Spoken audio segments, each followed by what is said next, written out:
भाजपच्या प्रीतम पाटील यांनी विजय मिळवलाय।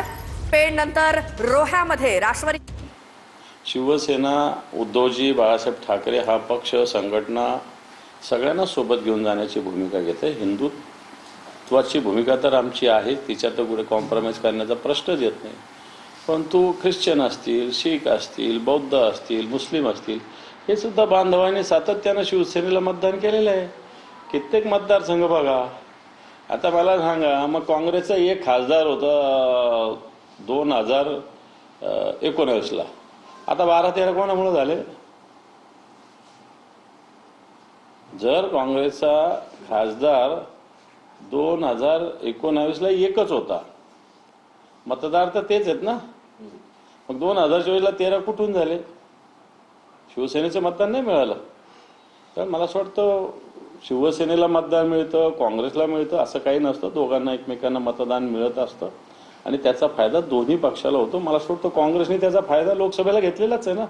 परंतु तुम्हाला वाटत नाही का की मुंबई महानगरपालिकेमध्ये काँग्रेसने एकला चलोरेचा नारा घेतला असला तरी इतर महानगरपालिका निवडणुकांमध्ये महाविकास आघाडी ही इंटॅक्ट राहिली पाहिजे, जेणेकरून तुमची जी मतं आहेत कायमस्वरूपी अल्पसंख्याक असतील, अदर वेगळी मतं असतील, ती तुम्हाला एकत्रित एक गठ्ठा मिळतील म्हणून, कारण की त्याच मतांचा फायदा तुम्हाला लोकसभेला सुद्धा झालेला होता।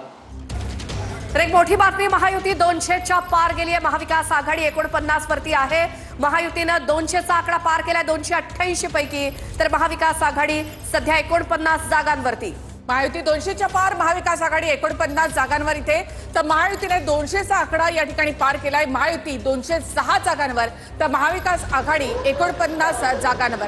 यातही काँग्रेसनं काहीतरी कामगिरी केलेली आहे। 32 जागांवर या ठिकाणी काँग्रेस आपल्याला पाहायला मिळते। राष्ट्रवादी, अजित पवारांच्या राष्ट्रवादीच्या खालोखाल काँग्रेस आहे, तर महायुतीने मात्र या ठिकाणी मोठी मुसंडी मारलेली आहे आणि महायुतीचा आकडा आता 200 पार गेलेला आहे। महायुती 200 पार, तर भाजप 100 पार असा आतापर्यंतचा निकाल आहे। आकडे काय सांगतायत? महायुती 207 हा आकडा, 200च्या पार महायुती, तर महाविकास आघाडी 49, तर भाजप आतापर्यंत 122 वरती गेलेली आहे। महायुतीनं 209चा आकडा गाठलाय।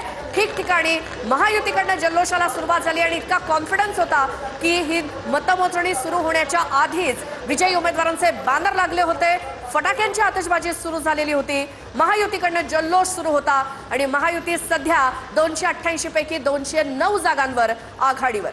तर इथे भाजप सगळ्यात मोठा पक्ष ठरलेला आहे। भाजप 122 जागांवर भाजपनं इथे आघाडी घेतलेली आहे। महायुती 200च्या पार म्हणजे 209, तर महाविकास आघाडी 49। या सगळ्यामध्ये भाजप नंबर 1 चा पक्ष, 122 जागा।